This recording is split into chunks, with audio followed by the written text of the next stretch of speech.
اسے ہر حال میں اپنا انتقام لینا تھا اور اپنے اندر لگی آگ کو کم کرنا تھا۔ اس لیے اس نے ونی کرنے کے بارے میں سوچا۔ جب اس نے پہلی نظر زرمینا کو دیکھا تو اس پر اپنا دل ہار بیٹھا، مگر وہ یہ بات ماننے سے انکاری تھا۔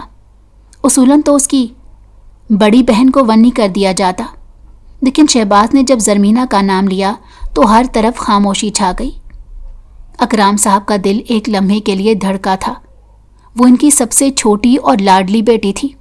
وہ اسے مصیبت میں نہیں جھونکنا چاہتے تھے، مگر اپنے دشمنوں کے سامنے بے بس اور مجبور ہو گئے۔ اگر وہ ان کی بات نہ مانتے تو وہ ان کے سارے خاندان کو جان سے مار دیتا۔ اسی وجہ سے وہ بے بس ہو گئے۔ جب زرمینا کا اس انسان سے نکاح ہوا تو اس کی بڑی بہن تامینا کا غصے کے مارے برا حال تھا۔ اسے لگ رہا تھا کہ اس کی چھوٹی بہن نے اس سے اس کی محبت کو چھین لیا ہے، مگر جب اسے بعد میں پتا چلا کہ زرمینا کے ساتھ وہاں پر کیسا سلوک ہو رہا ہے تو وہ سہم گئی۔ امریکہ جانے کے بعد اسے شدت سے زرمینا کی یاد آ رہی تھی اور اپنی غلطی کا بھی احساس ہو رہا تھا کہ اس نے زرمینا سے غلط انداز میں بات کی تھی۔ اسے اتنا سخت رویہ نہیں رکھنا چاہیے تھا۔ فیروز اس وقت شہباز کی بیٹھک میں بیٹھا تھا۔ اس کا بہت برا حال تھا۔ شہباز کے گارڈ نے اسے بہت بری طرح سے مارا تھا۔ اس کے ماتھے سے خون نکل رہا تھا اور اس کے چہرے پر بھی زخموں کے نشانات تھے۔ ہاں تو بتاؤ، کہاں تھے تم اتنے عرصے سے؟ تمہیں تلاش کر رہا تھا مگر تم تو غائب ہو گئے تھے، جیسے ہمیشہ ہمیشہ کے لیے یہ دنیا ہی چھوڑ کر چلے گئے ہو۔ شہباز نے سگار اپنے ہونٹوں میں دباتے ہوئے کہا، میں تم جیسے ظالم انسان سے گھبرا گیا تھا۔ ارے مجھ سے گھبرانے کی ضرورت نہیں۔ تم جانتے ہو کہ جو لوگ مجھ سے سچ بولتے ہیں میں انہیں کچھ نہیں کہتا، بلکہ میں تو سچ بولنے والوں کو انعام دیتا ہوں۔ اب مجھے بتاؤ اس دن کیا ہوا تھا؟ اگر آج تم نے سچ نہ بولا تو میں تمہیں جان سے مار دوں گا۔ اس کی بات سن کر فیروز نے بے ساختہ اپنا موبائل نکالا اور اس کے سامنے رکھ دیا۔ ایک ویڈیو چل رہی تھی۔ جیسے جیسے وہ ویڈیو آگے بڑھتی جا رہی تھی، شہباز کا خون غصے سے کھولتا جا رہا تھا۔ اس کے بھائی کو جان سے مارنے والا انسان کوئی اور نہیں بلکہ اس کے تایا کا بیٹا تھا، جو کہ کچھ عرصہ پہلے تک سردار بننا چاہتا تھا، مگر جب سرداری اسے نہ ملی تو وہ ان لوگوں کا دشمن ہو گیا۔ اور جہاں تک فاروق کا سوال تھا تو وہ بیچارہ اس کے جال میں پھنس گیا تھا۔ اسے اس دن یہ کہہ کر بلایا گیا تھا کہ تمہیں شہباز کا بھائی کچھ بتانا چاہتا ہے۔ جب وہ وہاں پر پہنچا تو کامران پہلے سے ہی کھڑا تھا۔ اس نے ہاتھ میں پسٹل اٹھا رکھی تھی۔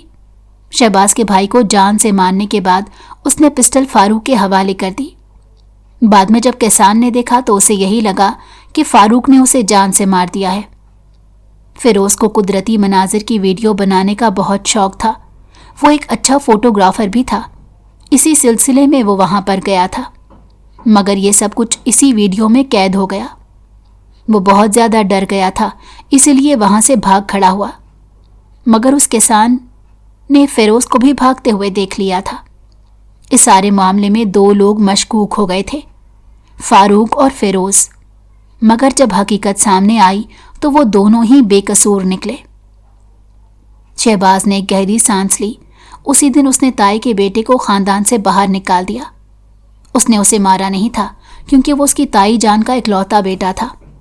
وہ اسے پولیس کے حوالے کر چکا تھا کیونکہ وہ جانتا تھا کہ جو سزا ضمیر دیتا ہے شہباز وہ سزا نہیں دے سکتا۔ زرمینا کے سامنے وہ بہت شرمندہ تھا۔ جب زرمینا کو حقیقت کے بارے میں پتا چلا تو اس پر چلاتے ہوئے کہنے لگی، میں نے تمہیں پہلے بھی کہا تھا کہ میرا بھائی بے قصور ہے، تمہاری وجہ سے وجدان بھی چل بسا۔ وجدان کو کچھ نہیں ہوا، وہ زندہ ہے۔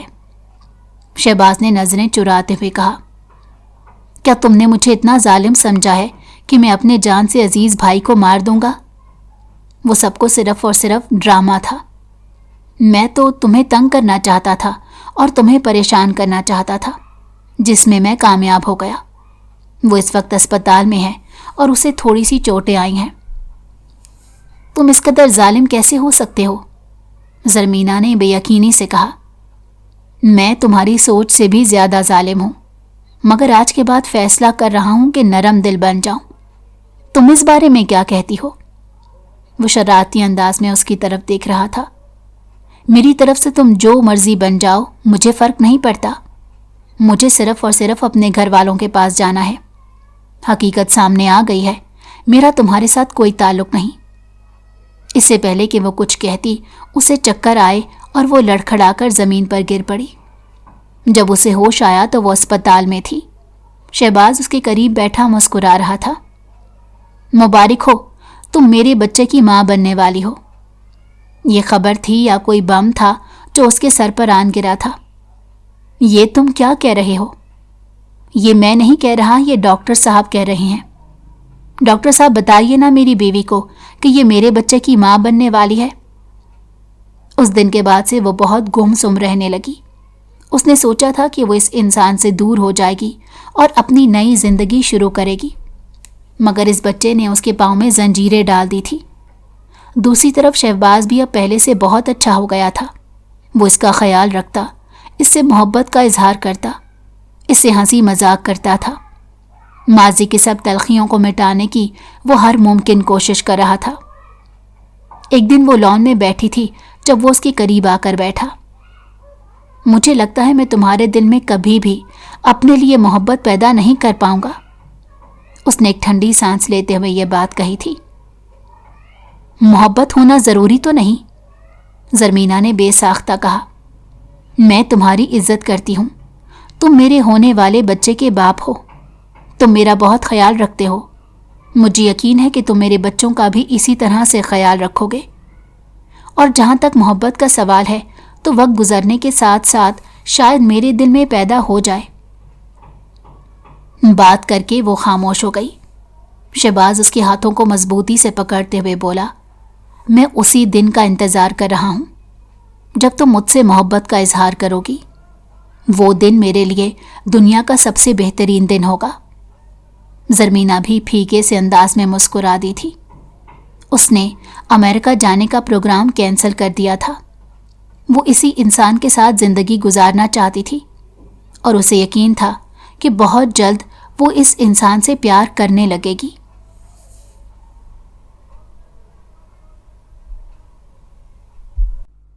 اگر آپ کو ہماری کہانی پسند آئی ہو تو ہمارے چینل کو لائک کریں اور سبسکرائب کر دیں۔ بیل نوٹیفیکیشن کو بھی آن کر دیں تاکہ ہماری آنے والی ہر مزیدار کہانی آپ کو وقت پر ملتی رہے۔